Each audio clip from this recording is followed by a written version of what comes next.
Teman-teman sekalian, ketika turun ke muka bumi, Adam diturunkan ke bumi, masalah besarnya, setan ikutan turun. Dan dia mengatakan, berikan saya waktu. Saya mau tunjukkan kepadamu ya Allah, memang saya lebih hebat dibandingkan Adam. Saya lebih hebat. Saya akan buktikan dengan cara menggoda anak keturunan Adam, supaya bergeser dari nilai-nilai kebaikan dalam kehidupan ini. Bahkan dia katakan, saya goda dari depan, dari belakang, dari kanan, dari kiri. Dan dia tegaskan di Quran surah keempat ayat 119, dia akan manfaatkan bagian dari manusia yang bisa dia goda. Itu nafsu. Awas, la takhidanna min ibadika nasiban mafruḍa. Saya pastikan ya Allah, saya akan ambil bagian tertentu dari manusia yang bisa saya goda sehingga dia bisa keluar dari nilai khalifah dan nilai ibadah itu. Ini yang menjadikan antum malas ibadah. Pernah waktu dengar suara adzan, Allahu Akbar, Allahu Akbar, tiba-tiba ada getaran di hati Anda. Cepat, siap-siap. Sudah adzan, siap sholat, pernah begitu? Itu jiwa takwa kita, malaikat dorong. Begitu selesai adzan, sisi yang lain mengatakan, tenang, baru adzan, belum qomat. Baik, tenang, Masya Allah. Sholat nomor 2, nomor 1 ini muncul. Pernah demikian? Itu setan memanfaatkan nafsu. Begitu malam tahajud, sudah siap-siap, terhampar itu semua. Tiba-tiba, ting, muncul WA. Masya Allah, bro, lihat. MU lawan Crystal Palace. Masya Allah. Persaingan dengan Manchester City melawan Chelsea. Masya Allah. Sudah mau takbir Allahu Akbar, balik dulu. Bahkan minta istri sudah siap. Mama, bantu papa, mau tahajud dulu pak. Tahajud nomor 2. Melayani suami nomor 1. Masya Allah. Datang. Minta. Crystal Palace menang. Ujungnya menangis. MU menang 4-0. Ya? Masya Allah. Menit ketiga. Juan Mata. Ya, gol. Menit 35, Fellaini. Oh, Masya Allah. Menit 49, Fellaini juga, 2 gol. Yang ketiga menit 86, Romelu Lukaku. Menang 4-0. Ini dari Everton asalnya, ini dari Everton. Ini sebetulnya dari Chelsea asalnya ya, cuma ditransfer ke sini, Juan Mata ini. Dapat ya, 4-0. Ya. Saya nggak nonton, nggak ada kerjaan. Tapi kita enak, sholat jalan, syukuran jalan. Tapi Anda tanya, siapa? Chelsea kalah 1-0 dari Manchester City. Ya, golnya Kevin De Bruyne. Masya Allah, saya tahu itu. Gol 1-0. Udah. Ini masih nomor 1, ya, Manchester United nomor 2, karena beda selisih gol aja di antara keduanya. Baik. Terus Tottenham Hotspur dapat juga 4-0, benar. Ya, Kane, dia hat-trick ya. Masya Allah. Apa lagi? Mau tanya apa? Ya. Carlo Ancelotti dipecat. Ya. Di Bayern Munchen karena kemarin kalah 3-0 sama PSG. Ya, Masya Allah. Cavani gol yang pertama, yang ketiganya Neymar. Ya, 3-0. Maka ketika dikalahkan di Liga Champions 3-0, maka dia kemudian dipecat. Dan sekarang kemungkinan akan melatih di Cina atau dia kembali ke Italia. Ya. Mau tanya apa? Ya, Madrid masih standar, masih turun naik, tapi kemarin Bale sudah menggolkan ya, jadi agak sedikit. Nah, bagus. Barcelona masih di atas, dan bagus-bagus yang Messi hat-trick kemarin ya. Mau tanya apa antum? Jadi teman-teman sekalian, informasi itu tidak harus antum menepikan ibadah. Saya nggak pernah nonton, nggak ada kerjaan demi Allah saya katakan. Nggak ada kerjaan. Kita bisa tunaikan sholat, bisa macam-macam. Kalau antum bisa melihat sesuatu keesokan harinya, kenapa antum korbankan waktu pada sesuatu yang nggak bisa diulang? Ya, baca dengan bacaan bisa meluas. Dengan itu kita bisa berdakwah dalam kebaikan. Tapi jangan tinggalkan hal yang nggak bisa kita ulang. Kembali ke sini, biarkan Messi dengan yang lainnya. Ya. Tapi positif juga ya. Messi berjanggut, Sergio Ramos berjanggut. Ya, kenapa antum tidak malu dengan berjanggut? Ya. Baik. Assalamualaikum. Masya Allah. Baik ya, kembalikan. Sudah. Bismillah. Teman-teman, sampai mana kita tadi ya? Baik, jadi ini turun ke bumi, ada godaan-godaan dalam kehidupan, setan siap menggoda. Karena itulah ketika Adam diturunkan ke bumi, bersamaan dengan itu Allah berikan satu pedoman. Bukan cuma petunjuk, terhimpun dalam pedoman. Bersamaan dengan turunnya Adam. Yang pedoman ini langsung ditetapkan oleh Allah Subhanahu wa taala. Jika dibaca dengan baik, diamalkan dalam kehidupan, tidak hanya sekedar menjadi bacaan, maka Allah jamin, lihat jaminannya. Tidak hanya sekedar menepikan dan menjadi perisai dari godaan-godaan setan yang ingin menampilkan kesombongan ini, tapi lihat jaminan Qur'annya surah kedua ayat 38. Qulna biqu minha jami'a. Kami firmankan Adam dan keluarga turun semua ke bumi. Fa imma ya'tiyannakum minni huda. Jika saat kalian turun juga pedoman hidup dariku. Huda. Disebut huda. Faman tabi'a hudaya. Lihat baik-baik, maka siapa yang bisa mengikuti petunjuk ini. Tabi'ah itu asalnya, tabi'ah bukan cuma dilihat, tapi diikuti. Ya, ana urid atba' hadzal rajul. Saya pengen ikuti orang ini. Mengikuti itu bukan cuma dilihat begini, oh arahnya ke sini, tidak, tapi antum ikuti setiap tapaknya. Makanya setelah zaman sahabat disebut tabi'in. Kenapa disebut tabi'in? Bukan cuma hadir masa setelah sahabat, bukan. Tapi orang-orang ini berusaha mengikuti jejak para sahabat sebelumnya. Kalau mereka sholat begini, dia ikuti begini. Kalau mereka beramal begini, diikuti amalannya begini. Makanya keberhasilan di masa sahabat bisa diikuti dengan hasil yang sama di masa tabi'in. Karena jejaknya diikuti dengan cara yang sama. Itu tabi'ah namanya. Maka ketika Quran menyebutkan faman tabi'a hudaya, maksudnya pedoman ini bukan cuma dilihat, bukan cuma dibaca, tapi diikuti segala hal yang ada di dalamnya setiap tapaknya. Lihat jaminannya. Fala khaufun 'alaihim wa lahum yahzanun. Aku jamin, kata Allah, maka orang-orang yang hidup di bumi ini, aku jamin, fala khauf, tidak akan pernah gelisah. Persamaan tidak gelisah adalah tenang. Masya Allah. Wa lahum yahzanun, tidak sedih. Persamaan tidak sedih adalah senang. Masya Allah. Luar biasa. Lihat baik-baik. Anda ikuti pedoman ini, hidup Anda, semua yang dijalani di bumi, apapun yang Anda kerjakan, Allah jamin hidup Anda tenang dan senang. Di rumah tangga, tenang. Di pekerjaan, senang. Berjumpa dengan orang, senang. Ibadah Anda, tenang. Bahkan saat akan meninggalnya pun, tenang. Quran surah 89, ayat ke-27. Ya ayyatuhan nafsul mutmainnah. Jadi mau meninggal aja tenang. Bukankah mutmainnah berasal dari kata tumakninah? Bukankah tumakninah ada dalam ibadah? Begitu Anda rukunya tumakninah, rukunya tenang, i'tidalnya tenang, sujudnya tenang, meninggal tenang. Ikuti pedoman ini, hidup Anda mendapatkan ini semua. Pertanyaan saya teman-teman sekalian, mohon izin ya, dari sekian kehidupan yang pernah kita alami, berapa ketenangan yang pernah kita raih? Jangan-jangan Anda di kantor champion, juara, senang, tapi di rumah tidak pernah tenang. Coba cek. Saya sering katakan kepada Anda ya, kadang-kadang ketenangan itu lebih penting dan lebih mahal dibandingkan harta tertinggi yang Anda pegang. Pilih mana? Kaya tapi gelisah, atau miskin tapi tenang. Tidak ada pilihan ketiga dan tidak bisa menawar. Kaya tapi gelisah, atau miskin tapi tenang. Pilih mana? Oh. Selalu ingin yang ketiga. Ya? Lihat sini. Tenang, senang. Baik, Adam meninggal. Ganti generasi baru. Generasi setelah Adam muncul di masa Nabi Nuh alaihissalam. Nuh, ya, Adam ke Nuh ada kisaran 5-6 generasi. Nuh alaihissalam bin Mikhlail, bin Matusyala, bin Kinan, bin Anwas, bin Sith, bin Adam alaihissalam. Baik, sampai zaman Nabi Nuh alaihissalam, mohon izin, mohon maaf, Allah pun memberikan hukum yang sama. Saya tidak menginginkan generasi manusia ini tidak mendapatkan pedoman dalam kehidupannya. Maka diberikan pedoman yang sama seperti Allah berikan pada pedoman manusia-manusia sebelumnya. Dengan keadaan dan substansi yang berbeda. Sesuai dengan zamannya. Quran surah keempat ayat 163. Inna awhayna ilaika kama awhayna ila Nuhin wan nabiyyina min ba'di. Teman-teman, disebutkan langsung oleh Allah Subhanahu wa taala, Nabi Nuh pun menerima risalah disebut dengan wahyu, yang dengan wahyu itu isinya adalah pedoman-pedoman kehidupan untuk diikuti. Terus Nabi Nuh muncul lagi generasi setelahnya, generasi setelahnya, generasi setelahnya sampai generasi yang terakhir, generasi umat Nabi Muhammad sallallahu alaihi wasallam. Quran surah kedua ayat 151. Paling kanan sebelah bawah. Kama arsalna fiikum rasulan minkum yatlu alaikum ayatina wa yuzakkikum wa yuallimukumul kitaba wal hikmah wa yuallimukum ma lam takunu ta'lamun. Masyaallah. Lihat baik-baik. Untuk rasul yang terakhir ini spesial. Kami utus bagi kalian seorang rasul yang membawa misi kehidupan. Teman-teman, rasul yang terakhir ini istimewa. Istimewa. Pertama, diisyaratkan di Quran membawa misi-misi yang sangat luar biasa sempurna. Yang kedua, kalau orang-orang rasul dulu disebutkan suhuf, wahyu, ayat, yang ini tidak. Dikumpulkan semua bentuk suhuf dan ayatnya.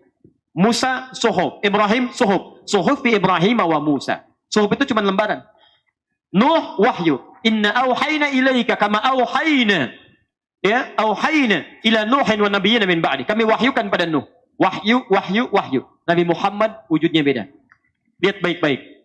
Quran surah kedua ayat 185. Syahrul Ramadan alladzi unzila fihi Quran. Untuk Nabi Muhammad sallallahu alaihi wasallam, pedoman kehidupannya karena akan diberikan pada seluruh umat sampai akhir zaman, maka disebut dengan kumpulan bacaan Al-Quran. Kumpulannya. Kalau yang dulu sohob, ayat yang ini gabungannya. Disebut dengan Al-Quran. Tolong lihat baik-baiknya. Dari Nabi Nuh ke Nabi Muhammad SAW, sebelum muncul Nabi Muhammad, ini para rasul tugasnya hanya untuk di daerah tertentu saja. Jadi komunitasnya terbatas. Misal, Nabi Nuh untuk golongan umatnya saja. Kemudian misalnya muncul ke Nabi Ibrahim. Nabi Ibrahim hanya berdakwah di komunitas tertentu saja. Bahkan mohon maaf. Di zaman Nabi Ibrahim ini, generasi sudah menyebar. Misal ada yang tinggal di tempat A, tempat B, tempat C. Nah, Nabi Ibrahim ini hanya berdakwah di lingkungan yang A saja. Misal, beliau sezaman dengan Nabi Lut alaihissalam. Sezaman. Jadi Nabi Ibrahim dengan Nabi Lut itu sezaman. Tapi uniknya, Nabi Ibrahim hanya berdakwah di komunitas yang A, misalnya, Nabi Lut komunitas yang B. Nanti lihat di Quran surah ke-51, dari ayat 24 sampai ayat ke-35. Dari kanan sampai dengan kanan paling bawah sampai kiri paling atas. Di situ dikisahkan bagaimana malaikat mampir ke tempat Nabi Ibrahim, hanya mampir saja. Tujuan utamanya ke tempat Nabi Lut untuk memusnahkan kaumnya Nabi Lut. Ya, terbatas. Jadi satu masa bisa ada 2 nabi dan 2 rasul. Yang paling menarik, Nabi Muhammad SAW tidak. Sifatnya bukan lokal lagi, tapi mencakup seluruh umat sampai beliau wafat pun termasuk bagian dari umat. Ya. Sebelum Nabi Muhammad siapa nabinya? Rasulnya? Nabi Isa. Nabi Isa pun lokal. Hanya di wilayah Palestina saja. Itu pun terbatas, Kanan saja. Ya. Jadi kalau sekarang ada yang mengaku umatnya Nabi Isa, ya sampai jauh-jauh ke Indonesia, ke Bandung, itu kejauhan. Ya, kejauhannya nyasar itu ya. Harusnya balik lagi. Ya, kecuali dia umatnya Nabi Muhammad sallallahu alaihi wasallam. Maka lihat baik-baik, di masa umat Nabi Muhammad diturunkan pedoman juga untuk umatnya dan istimewanya disebut dengan Al-Quran. Dari Nabi Muhammad ke Nabi Nuh ada kisaran sampai dengan 37 ya, nabi atau generasi yang terlewati. Generasi yang terlewati. Muhammad bin Abdullah, bin Abdul Muttalib, bin Hashim, bin Abdul Manaf, bin Qusay, bin Murrah, bin Kilab, bin Ka'ab, bin Ghalib, bin Fihir, bin Malik, bin Nadar, bin Kinana, bin Khazaimah, bin Mudrikah, bin Ilyas alaihissalam, bin Nizar, bin Mudar, bin Ma'ad, bin Adnan, bin Addi, bin Adri, bin Muqawwam, bin Nahur, bin Tarih, bin Ya'rub, bin Yasjub, bin Nabit, bin Ismail alaihissalam, bin Ibrahim alaihissalam, bin Azar, atau bin Nahur, bin Abir, bin Kinan, bin Al-Fakhshad, bin Sam, bin Nuh alaihissalam. 37 generasi. Dan ketika diturunkan Al-Quran, lihat baik-baik. Tadi yang diturunkan oleh Allah kepada Nabi Adam, apa namanya? Masih ingat? Hudan. Ini masih ada. Quran surah 2 ayat 38. Qulna bitu minha jami'a. Fa imma ya'tiyannakum minni hudan. Sekarang lihat. Ketika Allah turunkan kepada Nabi Muhammad apa namanya? Al-Quran. Lihat. Ketika menyebutkan Quran. Quran surah kedua ayat 185. Syahrul Ramadan alladzi unzila fihi al-Quran. Apa itu Al-Quran? Teruskan ayatnya. Hudan. Hudan linnas. Hudan. Ini poinnya. Sekarang kita mulai inti bahasannya. Saya mohon izin untuk lambatkan. Ketika Allah turunkan Al-Quran kepada Nabi Muhammad, disebut oleh Allah, fungsi Al-Quran ini bukan cuma bacaan, tapi hudan. Di Al-Baqarah ayat ke-38 disebutkan, kalau ada orang mengikuti hudan ini, fala khaufun alaihim wa lahum yahzanun.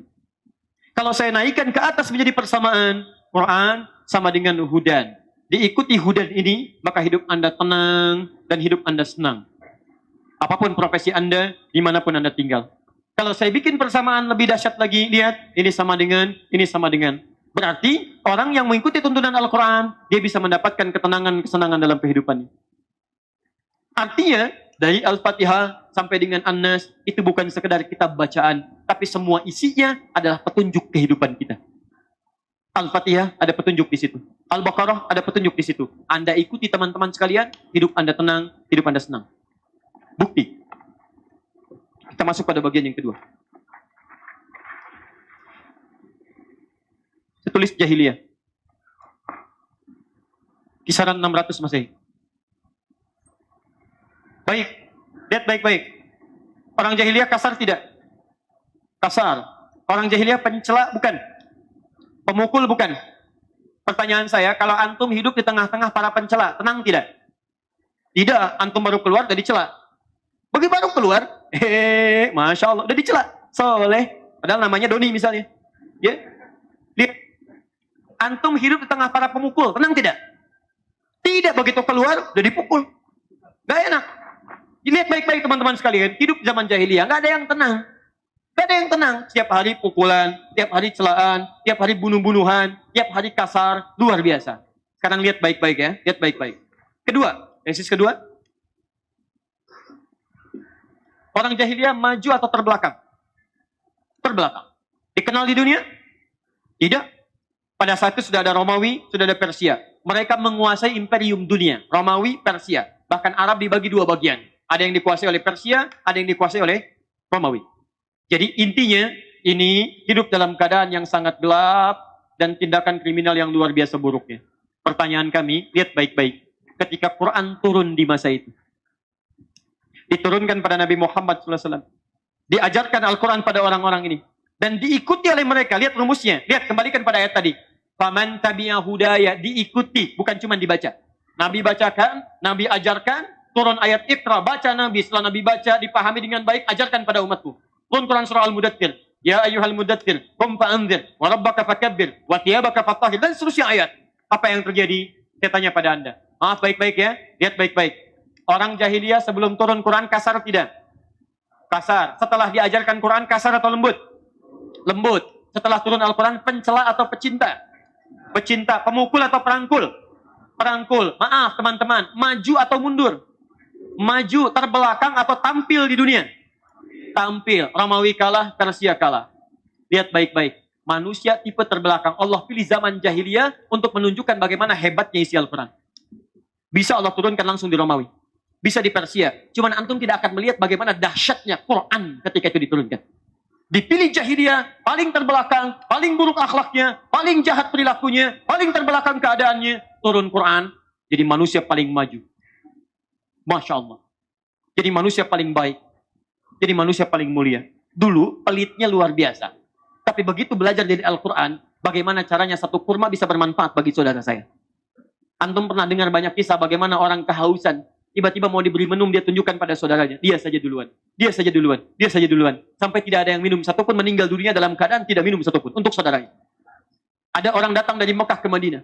Haus, dijamu dengan minuman. Lapar, diberikan dengan makanan. Jatuh fakir, dijemput oleh orang paling kaya. Sampai kisahnya diabadikan di Quran surah 59 ayat 9-10. Wa yu'thiruna ala anfusihim walau kana bihim khasasah. Bahkan bisa memberikan yang terbaik untuk orang lain, walaupun diri sendirinya membutuhkan apa yang dia miliki. Pertanyaan saya selanjutnya, mari kita lihat. Kita. Ya, supaya lebih enak perbandingannya begini. Saya hapus dulu. Dosa itu seperti tinta yang dituliskan. Mengotori keadaan hati. Semakin dosanya kuat, maka semakin seperti tinta ini sulit dihapus. Ya, muncul lagi, muncul lagi. Ya. Tapi kalau tintanya agak demikian mudah dihapus, yang kecil-kecil, maka dengan sholat, dengan baca Quran itu mudah kemudian kita hapuskan. Jangan dikira gelas yang bersih itu antum simpan tidak ada noda. Tetap selalu ada debu yang menempel. Jelas ya? Apalagi bila tidak ada yang ingin juga menghapus dengan baik. Sekarang lihat, ini jahiliyah. Ini kita. Di sini ada Al-Quran. Perhatikan baik-baik, kita belum masuk pada metodenya, itu yang paling penting. Baik, jahiliyah. Jadi baik atau tidak? Setelah turun Al-Quran, jadi baik tidak? Baik. Lembut tidak? Lembut. Baik, Masya Allah. Kemudian sukses tidak? Sukses. Baik. Ini aja dulu 3 ukurannya. Turun Al-Quran, diajarkan oleh Nabi SAW. Pengajarannya disebut dengan sunnah. Jadi ketika kembali pada Al-Quran dan sunnah, ini yang didapatkan. Ini kita. Antum jahiliyah bukan? Bukan. Masa kita berbeda. Teknologi sudah canggih, keadaan sudah baik. Lihat. Pertanyaan pertama. Al-Qurannya sama tidak? Sama. Al-Qurannya sama. Tidak ada hilang titik dan hurufnya. Tidak ada bergeser maknanya. Semuanya sama. Baik. Nabinya sama tidak? Sama. Nabinya meninggal, tuntunannya masih ada. Tidak ada yang berubah sama sekali. Jadi Qurannya sama, hadisnya sama. Sekarang perhatikan baik-baik. Orang jahiliyah dengan turunnya Quran berubah jadi baik, lembut, dan sukses. Sekarang kita lihat baik-baik. Kembali kepada Al-Quran. Qurannya sama. Belajar Quran jadi baik tidak? Kita tuliskan baik dulu. Alhamdulillah. Pertanyaannya, mana ukuran kebaikannya ketika dibandingkan dengan orang jahiliyah? Saya berikan satu hal. Ini sudah keluar dari jahiliyah menuju masa sahabat. Menjadi orang terbaik, di antara sifat kebaikannya senang berbagi. Bahkan dia rela memberikan apa yang ia miliki supaya bisa memberikan kemaslahatan bagi saudaranya. Baik, mari kita bandingkan. Sekali lagi, antum jahiliyah bukan? Bukan, orang jahiliyah jadi baik dengan Al-Quran. Kita jadi baik tidak? Kita lihat perbandingannya. Dia bisa memberikan yang terbaik untuk orang lain ketika memerlukan. Sekarang kita bandingkan dengan kita. Ada handphone. Alhamdulillah. Kalau pada masa Nabi, mungkin ada handphone. Ketika dilihat, diminta, itu langsung diberikan. Masya Allah. Handphonenya bagus ya, akhi ambil saja untuk antum. Mudah-mudahan lebih bermanfaat dalam kehidupan. Kita bandingkan. Teman-teman, Qurannya sama. Hadisnya sama. Ya. Tapi sifat pemberian orang dulu itu luar biasa. Punya air, dia berikan untuk orang lain. Punya makanan, dia hulukan untuk orang lain. Bahkan ada orang fakir datang kepada orang kaya, kata orang kaya, ambil setengah harta saya. Setengah harta saya. Anda ditinggalkan oleh istrimu, nikahi perempuan paling cantik, saya yang fasilitasi. Bukan cuma handphone, setengah harta saya. Kita bandingkan. Ini bukan jahiliyah, Qurannya sama, hadisnya sama, cuma handphone. Punya antum. Buat yatim. Ya. Oh, alhamdulillah. Oh, kan bekasihkan buat yatim ya. Jadi ini serius. Alhamdulillah. Ini istiqomah sedang berusaha untuk ya membeli sekolah dan sudah berjalan dengan baik supaya menyelamatkan akidah anak-anak dari pengajaran-pengajaran yang tidak baik. Alhamdulillah meminjam uang dipinjami oleh muamalat sekitar 16 M baru punya 1 M. Ya ada 15 M lagi. Mungkin handphone ini bisa mengantarkan pemiliknya ke surga dengan menjadikan ini bagian darinya. Insya Allah. Alhamdulillah. Yakin? Wah, tidak mudah. Kalau orang dulu tidak begitu. Begitu yakin. Gak usah dipikirkan Ustaz. Ambil aja. Oh, jahiliyah. Ini bukan. Yakin? Masya Allah. Ya, alhamdulillah. Tuh. Baik. Ya. Oh, mulai pada dikantongin ya, Pak ya. Tenang aja. Orang jahiliyah lembut. Setelah dia belajar, tinggal sifat jahiliyahnya pulang, pergi jahiliyahnya pergi. Berubah menjadi lembut. Masya Allah senyumnya. Kalimat-kalimatnya tidak kasar. Ada orang yang mencela, dia balas dengan senyuman. Dia rangkul ketika orang memukul. Dia cintai ketika orang mencela dan sebagainya. Dan dia belajar Al-Quran dan Sunnah. Saya tanya pada antum, berapa klaim antum keluarkan mengatakan kembali pada Quran dan Sunnah? Saya belajar Quran, saya belajar Sunnah. Pertanyaan saya, dari pelajaran antum, apa yang membedakan anda dengan orang jahiliyah? Dia bisa lembut, kenapa antum bisa kasar? Mencela orang, macam-macam dan sebagainya. Dan hebatnya, ketika diminta sesuatu darinya, dia tidak marah. Dia tidak mengelak. Dan dia tidak menepis dengan kebaikan. Antum bukan jahiliyah. Kita tes. 2. Tidak marah. Jahiliyah tidak marah. Tidak macam-macam. Dibutuhkan ambil ya akhi. Semoga bermanfaat dalam kebaikan antum. Kamu bagaimana? Saya nggak apa-apa. Allah Ta'ala. Insya Allah tawakal pada Allah. Baik. Antum bukan jahiliyah. Masya Allah. Siap? Untuk bantu istiqomah? Halo? Orang jahiliyah, lembut ya. Kasih enak. Mudah untuk diberikan. Qurannya sama, sunnahnya sama. Antum minadh dhulumati ilan nur. Sudah lepas dari zaman jahiliyah. Siap insya Allah? Oh belum, Masya Allah ya. Betul nih. Oh, tidak mudah teman-teman. Tidak mudah. Nah, kalau yang tadi mengatakan siap, makanya saya ambil. Yang ini serius. Belum Ustaz, makanya saya kembalikan. Baik. Belum, tidak mudah itu. Teman-teman sekalian. Sabar, antum tenang aja teman-teman, insya Allah. Ya, bedanya di situ. Ya, kejujuran menentukan hasil dari keadaan kita. Ya. Baik. Sudah, siap, ambil. Tidak siap, kembalikan. Ya, jujur, itu bagus. Ya. Alhamdulillah. Ini ya. Nah ini 2 sukses. Coba lihat, apapun profesinya berhasil. Silahkan antum lihat. Uthman bin Affan, Abdurrahman bin Auf, antum yang muda-muda terlihat pada hari ini. Dulu ada anak muda, Arqam bin Abi Arqam, usia 17 tahun, masuk Islam yang ke-17. Demi Allah saya katakan, sesukses apa antum dibandingkan dengan mereka? Teknologi antum jauh dibandingkan mereka. Fasilitas antum lebih unggul dibandingkan dengan mereka. Tapi lihat, begitu mereka belajar Al-Quran dan Sunnah dari Nabi, madrasah pertama 40 orang. Di Bukit Sofa. Datangnya begitu menegangkan. Begitu ketahuan ada yang berangkat, bukan cuma interogasi, bisa berakhir dieksekusi.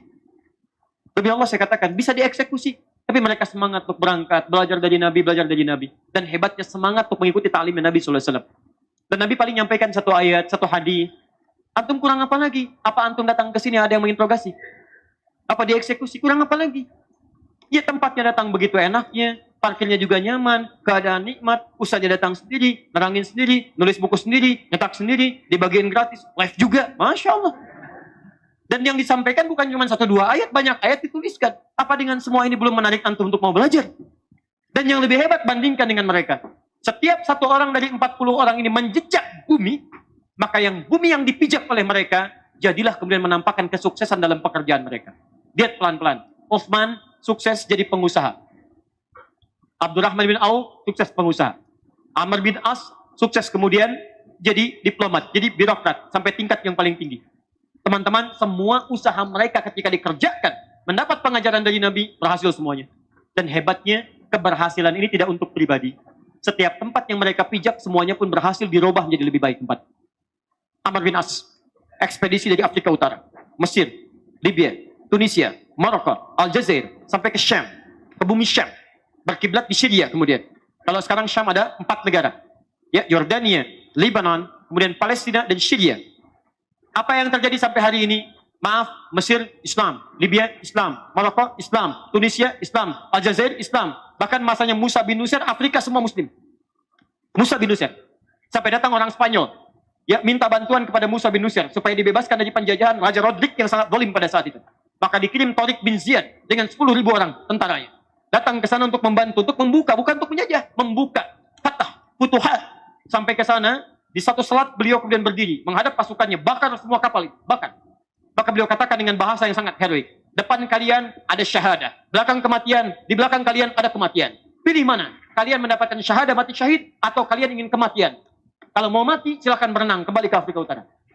Berenang kembali. Kalau ingin syahadah, dapatkan. Lewati, tunaikan perintah Allah. 10.000 orang menaklukkan 100.000 orang.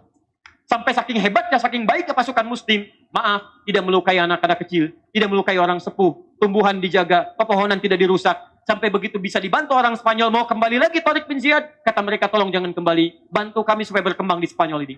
Dibantu sampai muncul peradaban Islam di Spanyol. Luar biasa.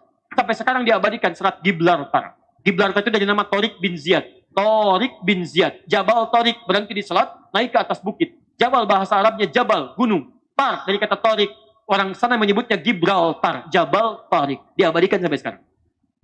Maju. Ali bin Abi Thalib ke Kufah, diajarkan di sana, Baghdad jadi pusat pengetahuan. Maaf, Muaz bin Jabal ke Yaman, se-Yaman jadi muslim.